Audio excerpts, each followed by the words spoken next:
Hey, and welcome to Master Guitar Prep. My name is Jörg. What we're going to learn today in this lesson is not only fun to play, but it also provides a good exercise. It is a fantastic chord change exercise because we have to change chords in the fly. If you feel the speed is a bit of a challenge, then perhaps use one of the lower beats per minute backing tracks links I have provided in the description of this video.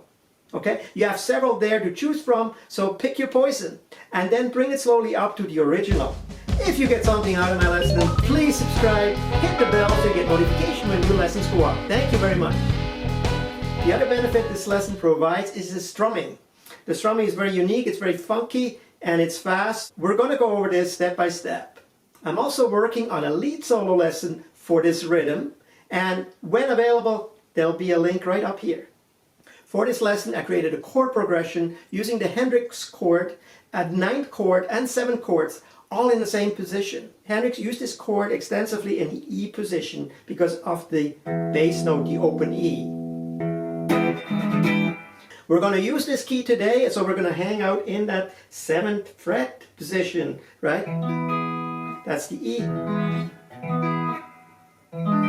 As I already mentioned, all resources for this lesson, tabs, backing tracks, etc.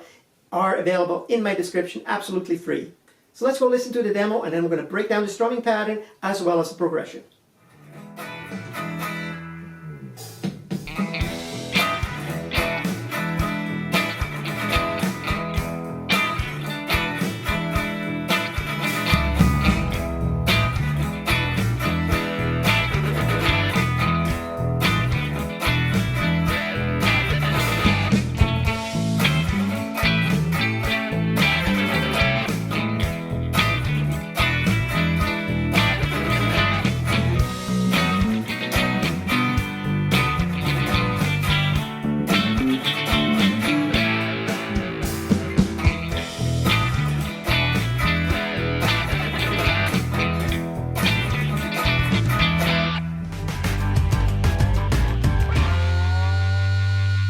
So let's check out what happens in the E position of the first chord. So we'll play that Hendrix chord. For the Hendrix chord, your middle finger is on the A7, your index finger is on the D6, your ring finger is on the G7, and your pinky is on the B8. And we play the open E as a sort of drone, a bass note. And you can let that ring. Then we play the 9th, and for the 9th we're just going to lift the pinky, the index and the middle finger stay in the same position, okay, and then we just bar the 3 bottom strings. And then we play an E7, okay, and that E7 is basically your C chord, move down to the 5th fret, and then add the pinky as in the C7 shape, but this is actually an E7, okay? So the pinky goes on the G7. And of course you can use the open E as the drone note. Okay, so that's how it sounds. Okay, so for the strumming,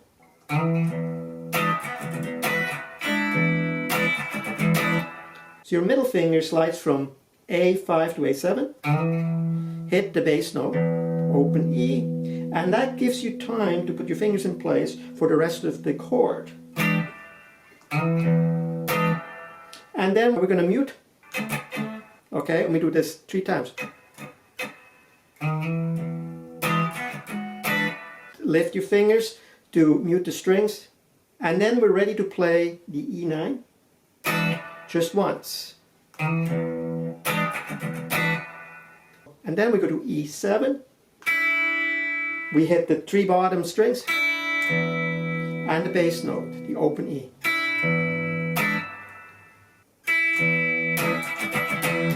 And then we'll do this 4 times, that lift your fingers to mute the strings.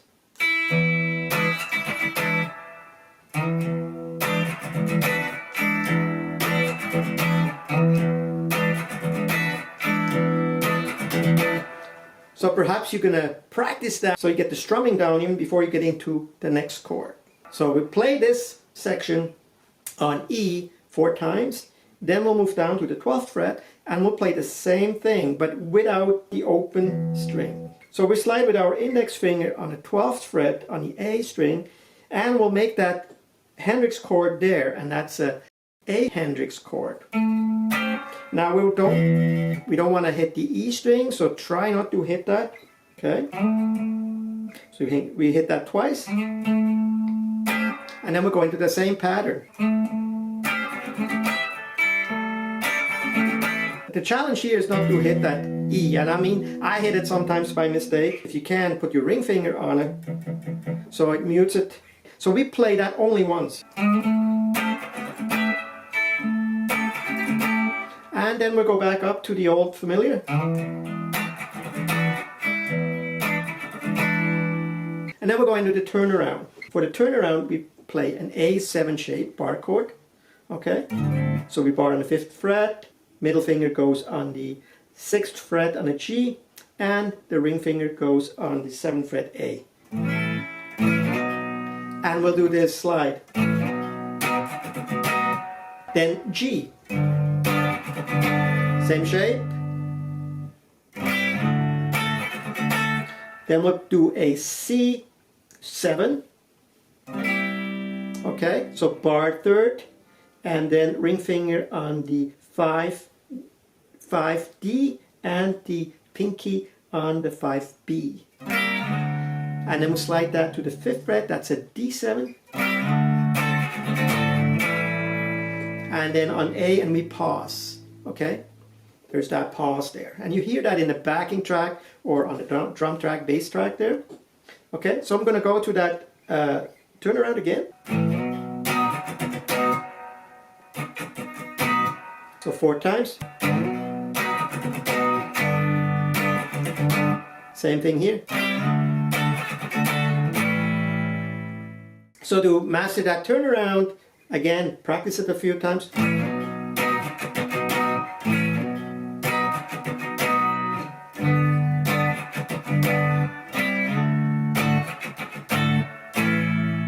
And when you mute, again, lift your fretting hand off the strings without losing the formation of the chord, okay?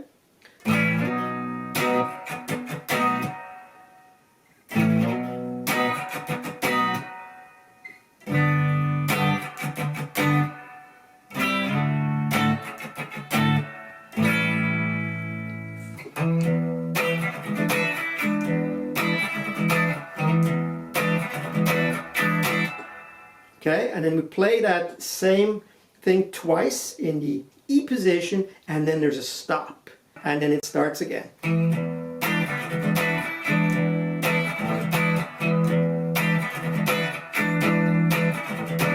Alright, so as I said, this is a great exercise for chord changes. It has to be very fast. And then of course it's a challenge for your strumming hand, because you change and you have to keep that strum going. So it's a great exercise, you know, and it's a way to get good coordination. And yeah, I hope you enjoy that. And you know, if you don't get it right away, just try the strumming first, right? Whatever it takes, just start slow and then speed it up. Maybe use a metronome, use one of my backing tracks. I will have some slow ones there, so you can practice that. And as you get better with your strumming hand, then do the chord changes.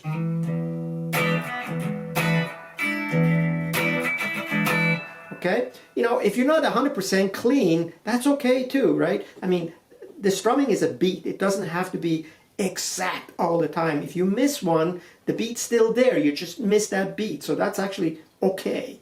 Anyway, so this concludes the rhythm part. Stay tuned for the solo, okay? There'll be a link up at the very beginning of the video, as I mentioned. So stay tuned for that. And in the meanwhile, it gives you time to learn the rhythm part, which is very important. Remember that good rhythm playing leads to good lead playing. I hope you enjoyed this lesson, and I hope you will be back for the solo portion of this progression. Take care.